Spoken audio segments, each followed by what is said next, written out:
Today I'm going to share with you 12 pieces of gear I wish existed when I outfitted my first camper.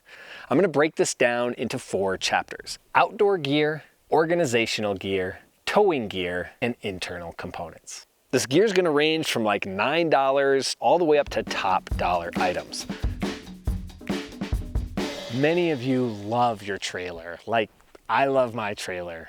But you're bursting at the seams. You're at this point where your family's growing and you think you need to trade in your trailer to get something bigger, more expensive, harder to tow.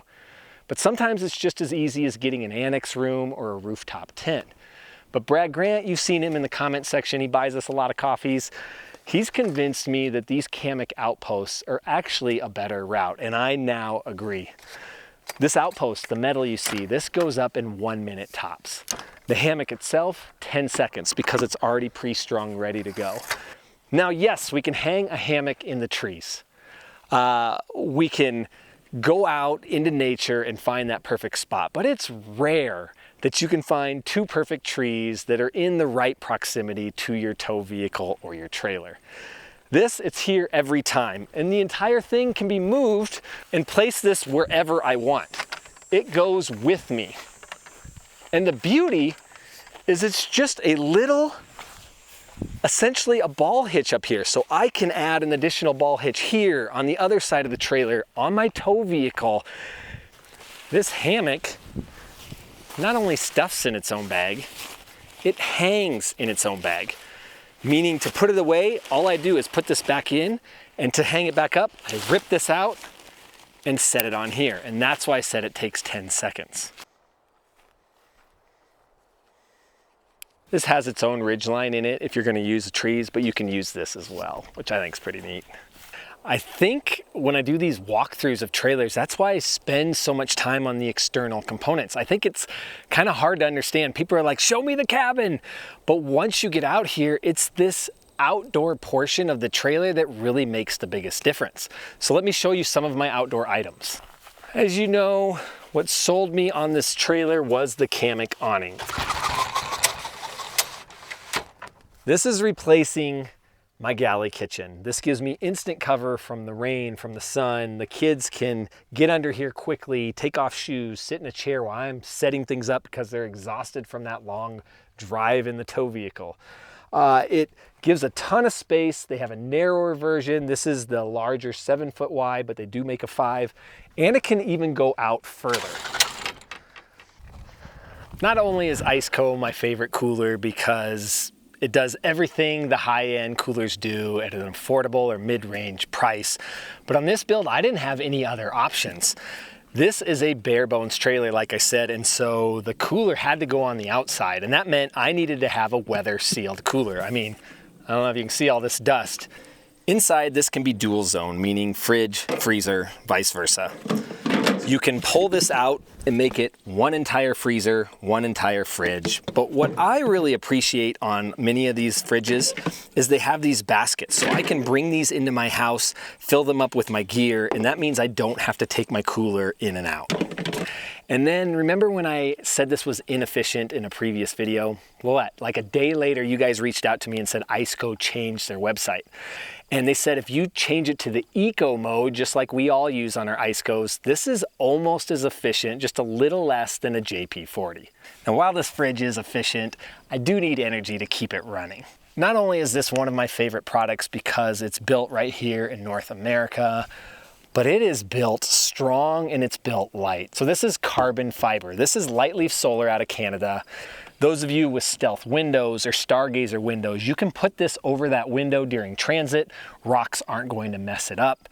But what I really love about this is how it functions in the field. You engage this, and now your panel can come off. So as you can see, all the sun is now behind me. This is a great panel on the road throughout most of the day, but I can take this off and you have a cord attached here that'll run it to your battery, or you can pop this cord out, run this out into the field and take your power station, which I'm going to show you soon, that's running this camper, and go wherever you want with this. So although I believe this is the best panel, I think many of you would still benefit from two. And that second panel would be rooftop solar. Once you get to the campsite, I actually moved campsites just to prove a little point here. Most of them are shade.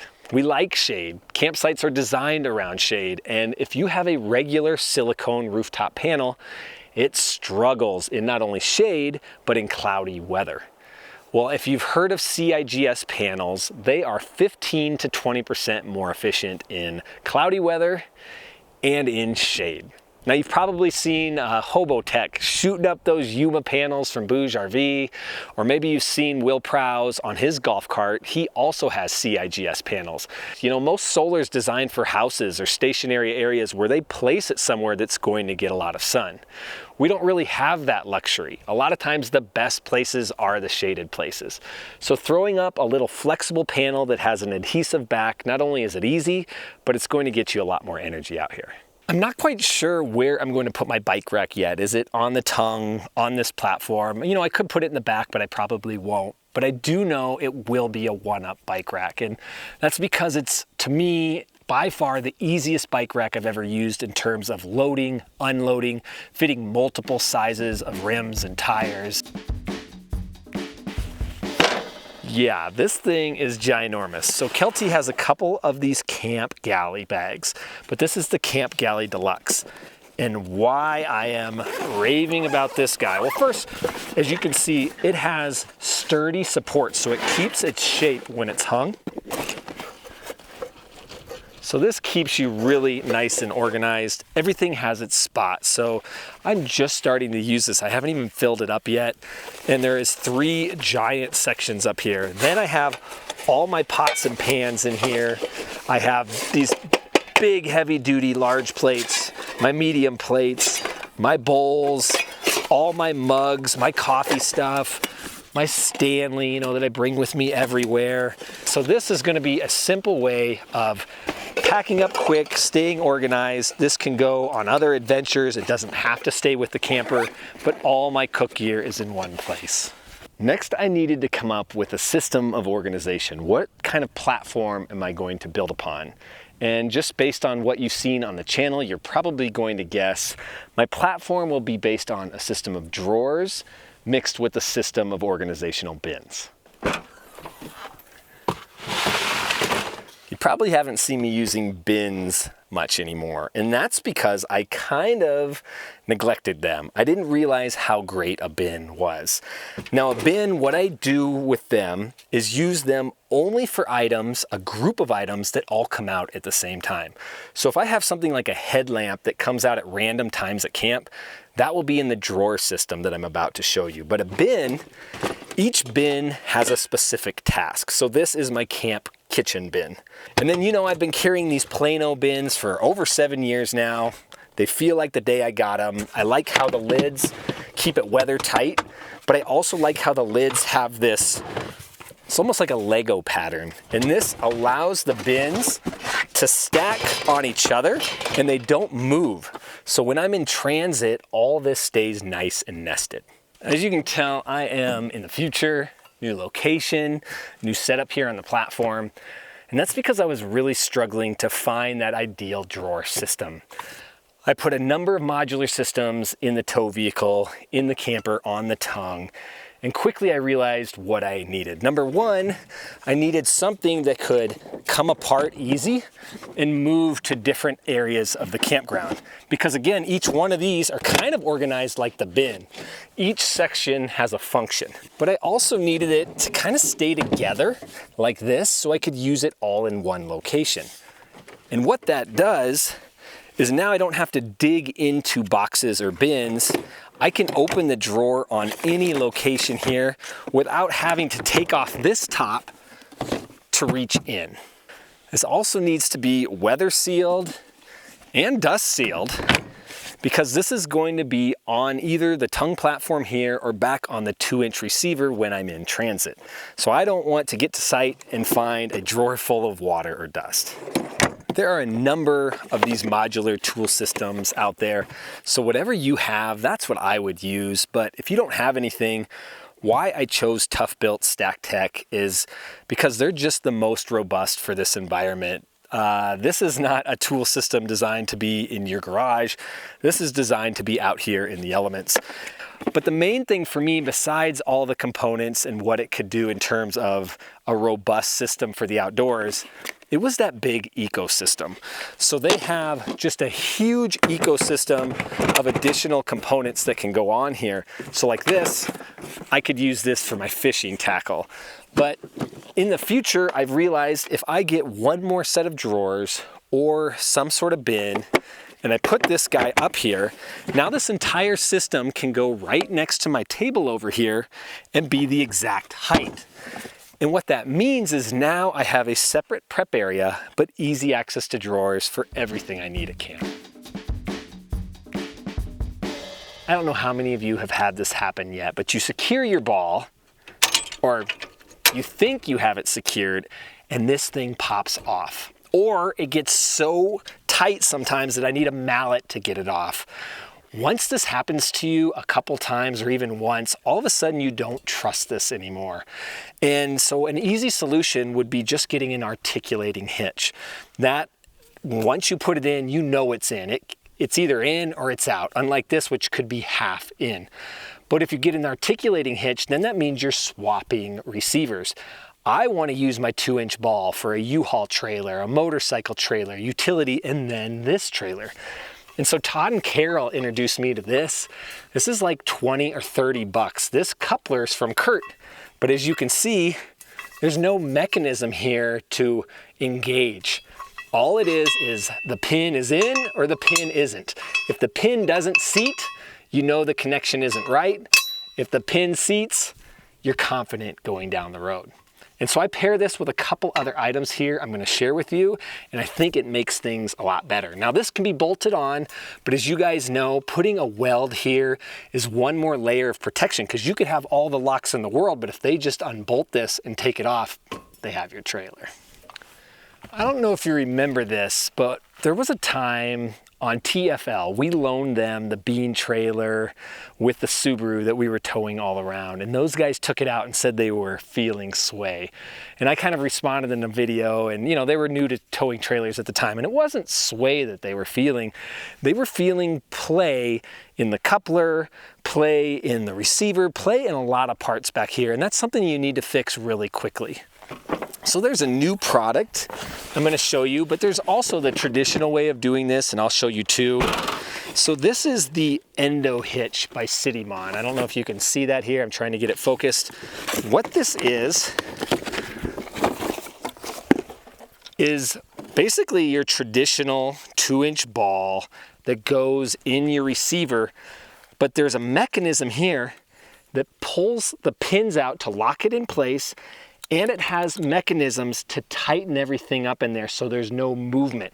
Because you're gonna see there's a lot of movement in most people's hitches. And then when you're done, you lock this up here, and so nobody can break into this. So that's just one way of not only stopping the rattles, but it stops the movement. You're actually gonna feel, in TFL, he kind of described it as the tail wagging the dog. And he's right, each one of these connection points add up. But you can have what I have here on this spot as well. Can you see this right here? It basically looks like a little U-bolt, and then there's a bracket under here. These are about 10 bucks on Amazon. I'll link all this stuff in the description. And it's just gonna tighten this up and take out all of that play. And yes, this is a new trailer, so I haven't welded this on yet, but typically when you put your hitch ball on, you're going to want to weld on that nut, because they can just pull this off and take that ball again and take your trailer. So right here, I'm gonna show you some good B-roll because I'm running out of light and I need to take this trailer and pick up the family. But this is another Kurt product. It's a 2-inch receiver that articulates, but only forward and back. Once you have all this secure and you have this guy on, you really don't know your trailer's back there, especially if you have independent suspension like Timberin. This thing almost doesn't exist. One thing I suggest to everyone, if you have the money, I would put electric brakes on your trailer, regardless of how big it is. Not only is it going to save you wear and tear on the tow vehicle, you're gonna notice it immediately when you hit the mountains, but it's also going to keep you much safer out here because it's going to shorten up that stopping distance when you come in a situation where you got to hit those brakes fast. But when you get electric brakes, you also need some sort of brake controller. So this is a bit different. As you see this box here, this is the auto brake. And when you put electric brakes on your trailer, you have to have a way to communicate with the tow vehicle. And that typically is some sort of brake controller, either hardwired in your vehicle or some sort of Bluetooth controller that's all up front in the cabin. Well, this stays standalone on your trailer. So you install this once, you don't have to keep pairing up vehicles, because what it's doing is it's reading off your brake signal. So when your vehicle says, I'm braking, so is your trailer. So I think for me, within the cabin of the trailer, bedding is by far the most important. Like you probably have a backpacking pillow that folds up in itself. Not only does it keep it small and compact, but it protects it from that dust between trips, storing it in your garage. But unlike your backpacking pillow, this pillow actually lives large, lives like your pillow at home. And this pillow here, not only is it larger, it's much thicker than a backpacking pillow. And the material they use in this is the same kind of memory foam material that they have in the bedding, and it's not stationary. So you can dial this in. If you need a thick pillow, you can move it to all come to one spot, or if you need it thinner, you can spread that out. So that leads me next to the mattress itself. You can purchase a nice fitted sheet with it. Again, washable, very thick. So this is like a camp sheet. This is designed to be scraped up, beat up, and it's not gonna rip through. But the beauty of this mattress, most of us use a trifold mattress. Trifolds are unruly. This is a bifold.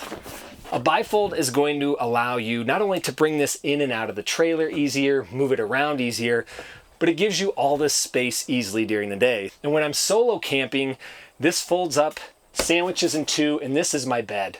So basically I'm getting my cake and I can eat it too. So I can have that toilet here. You can have your CPAP machine, your mobile workstation, all set up at one time.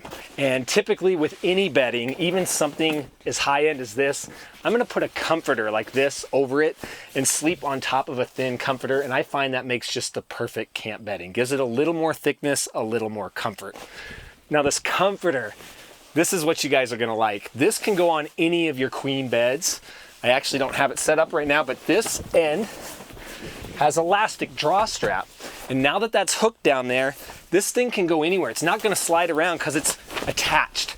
No matter where this ends up, I just pull as hard as I can and it hooks at the foot of the bed. So because I went with a bare bones trailer, that means my trailer has no battery.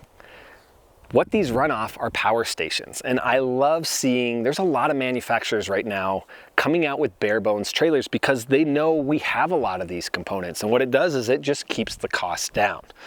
Now the beauty of having something like this is that I can use it outside and inside. There's a lot of different power stations on the market today, and in 2024, to be honest, I think they're all pretty good. And so I'm looking for who's the most innovative, who has the best ecosystem. I went with a 2000 watt power station. So this is the EcoFlow Delta 2 Max. And I think 2000, it's easy enough to carry around, but big enough at 2000 watts, I really don't need all this solar. The solar is just a redundant system, just a fridge running and some lights in the trailer. This is a ton of energy. When I talked about that ecosystem, they're always coming out with new things. So this is something I'm trying right now. This is the EcoFlow alternator charger. Typically, if you've ever charged your power station off your car, it's pretty slow off the cigarette adapter, pretty slow off the 7-pin.